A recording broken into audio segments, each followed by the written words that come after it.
The shock of their lives as ex-tropical cyclone Alfred crossed the coast, a 20-metre tree falling through their roof while they were asleep. Remarkably, no one was hurt, the tree just missing their bedrooms. Here to tell us how it all unfolded, residents Dinny, Mark and Alicia live from Tarragindi. Oi. Good morning to you this morning. That must have been quite the shock, Dinny. Talk to us about it. Yes, it was. Everyone was in bed, pretty much. We had one teenager who was doom scrolling in her bedroom, and at about 11 p.m, the tree came through the roof. We actually thought that it was lightning at first, and came downstairs and you couldn't see much. It wasn't really until a bit later that we actually realised what was going on, and that half of the house had been, well, not half, but the back end of the house had kind of been crushed. If it was going to fall, it really couldn't have fallen in a better spot. It went right between a big pergola and the back end of the house, and it's just balancing nicely at the moment. Apologies for laughing at doom scrolling. I don't think, to be fair, I don't think it's just teenagers who have been doom scrolling over the last few days, especially in southeast Queensland. But look, it must have been pretty terrifying. And what sort of damage has been sustained there? What are you going to do? Well, we luckily had close friends who could come. We rang the SES, and his business is building, Todd Potter Constructions, and so he came and kindly secured it so that the back end's not going to fall over. But we've got the largest part of the tree is just balancing on the back end at the moment and being held up by the roof of our neighbours as well. So I believe they're going to have to get arborists in. Yeah. I mean, it looks precarious. Well, what about you guys in terms of the property itself? What are you doing? Well, the insurance company's not coming until Friday. So in the interim, we've been told the SES came, they said they couldn't do anything. They can't tarp it while the tree's in there. So at the moment, we've still got power. So we're really kind of the luckiest unlucky that there are in the floods at the moment, I think. We're just so grateful that no one was hurt. We're a metre from the girls' heads in bed. Wow, that's close. It's too close. Mark, like a lot of husbands out there, I know really that you'd have a fair bit of frustration not being able to get a word in. Yeah, Carl, I'm used to that, so nothing new there. I mean, there's not much more to add, Mark, is there? I think he's kind of summed it up for us. No, I think that was it. Just a shout out to Andrew from ASD Electrical as well, who came and secured the house. But no, it was a bit of a shock, and we're just glad that everyone's safe. No, we're glad we you're had just wonderful friends and neighbours around us who just came straight in and turned the electricity, and yeah, it was amazing. Oh, we actually went to bed. Go on, bagging Cyclone Albo. We went to bed bagging the cyclone, and the hand of Smite was very quick. Maybe that's why Dinny should do the talking. No, he's a live wire, this Mark guy. I mean, we can't keep a good man down. That's so good. It was actually funny because the youngest that I was accusing of doom scrolling, she was the one who predicted. She said to us that day, I'm really worried about this tree, and it wasn't doing anything. Yeah. It was just so random, and then that night, so we think she might be a witch. No doubt. A good witch, a good witch. And look, the alternative is you've got to wait for a council witch, approval to cut down your own trees in your own bloody backyard. Anyway, don't get me started. That needs witchcraft. That's a different story, Carl. And Silky Oak is a tree you're not allowed to cut down. Yeah. I get it. Hey, thank you so much, you guys. I'm glad you're seeing the lighter side of it, even though it's been a bit of a trauma for your family. Thank you so much. On ex-tropical cyclone Alfred, which continues to wreak havoc across southeast Queensland. Heavy rain triggering emergency flood warnings right across the region. Queensland Premier David Crisafulli joins us live now from Brisbane. Premier, thanks so much for your time. We know just how disruptive Alfred has been, particularly the past 24 hours. What is the latest for Queenslanders?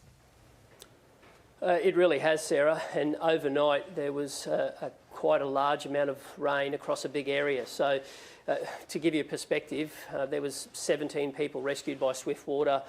Right now, as we speak, we're going back to areas that we door-knocked earlier in the week, advising people that they have to leave, places like Grantham, for example. And there are warnings, both major river warnings, as well as what we call those emergency alerts for those local ones, the creeks and that flash flooding. So my message to Queenslanders is the system is nearly over, but there is still some rain to come. And what we're asking people to do is stay connected and, above all, make sure that you put yourself first. So if you are in an area where you know you're impacted by that flooding, consider what your evacuation plan is, consider where higher ground is, just make those sensible decisions. Don't go driving through floodwater. And I have every faith that if people continue to do that, we will continue to see Queenslanders respond the way that they have. Talking about PTSD for Lismore over the weekend, no one would have it more than in Grantham. Is there any indication yet on the flow-on effects, perhaps, for the Brisbane River?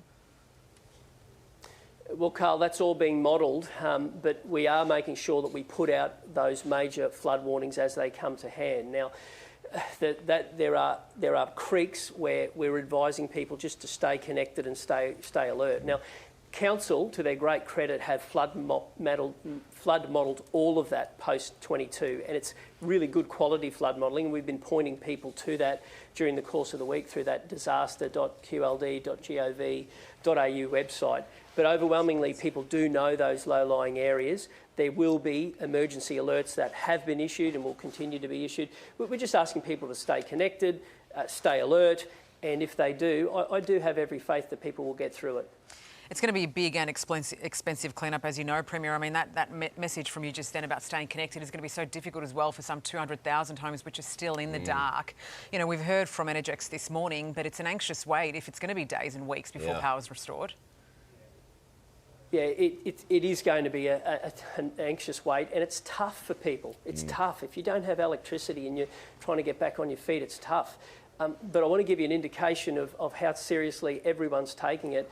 We pre-positioned 1,200 staff ready to go out the moment they could, and there's 800 staff from the other end of the state who are coming to help their southern counterparts.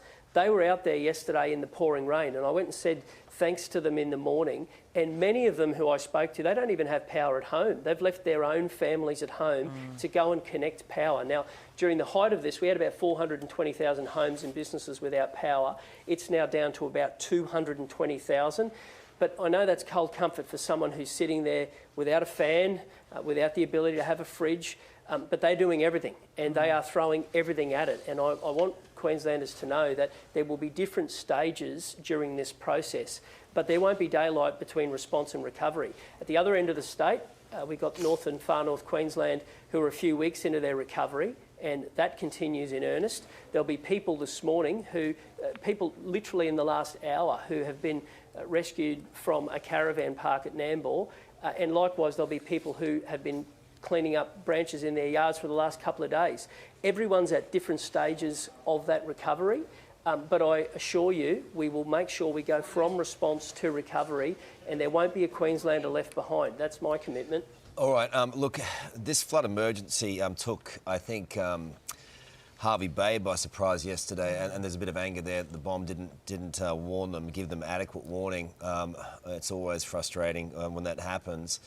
And I know that the flood emergency has also shifted to the Sunshine Coast and further north. You mentioned Nambour. It's a very difficult thing, but do you think that the people of Hervey Bay should have had more warning? Look, Carl, my attitude is when I get information, I give it to Queenslanders. Yeah. Now, obviously, the Bureau do its modelling, and they can continue to address people and be part of those warning systems. But I've always taken the approach, I'll give the information and I'll give it in real time, because I believe that that's the best way for people to respond. And there will be people today who are going about their business and getting back on their feet, people who might be going to work. We might have people going to work in a hospital. We'll give them the information. Likewise, there'll be people who are picking up the pieces this morning or just being rescued. We'll help them and we'll give them the information. As I get it, I share it. And I think that's the best way to take people on the journey. It's interesting. I mean, Premier, we've been up there, as you know, for the past few days reporting on this and just watching everyone kind of react. Because of the delay in Alfred's onset, there were issues, I guess, around places being closed, perhaps unnecessarily, and that disconnect, which has thrown back a little bit to those COVID times. Do you think the communication has been as clear between yourself, the councils, the rest of the community in terms of what is the best course of action in this situation? Well, my going in position is I would always want to see people given the opportunity to take the next step forward and go and live their life. Now, we give the information, and today there'll be people who are in some of those areas. It's such a large geographical area. There'll be people who will be taking their kids back to school today. There'll be others who are at the other end of the spectrum who only just have gone through or are going through right now as we speak, water coming up. And it's important that you give the information for everyone to make that decision. I'm a big believer in transparency. I'm a big believer in sharing things when you get them. And I think that's the best way for people to be taken along, for people to be uplifted, for people to be part of the decision-making process. And I think overwhelmingly Queenslanders have proven that. And right now, we've got a challenge in the next few hours, no doubt about it. It was a challenging night, and today will be a challenging day as that water rushes into those river systems and those creek systems. But it's nothing that I haven't seen people in Queensland handle before. They will. We give them the information and they'll handle it. I've got every faith in the resilience of the people of this state. Look, I know you haven't been getting much sleep, but you're doing a great job leading the state. Appreciate you being on as always.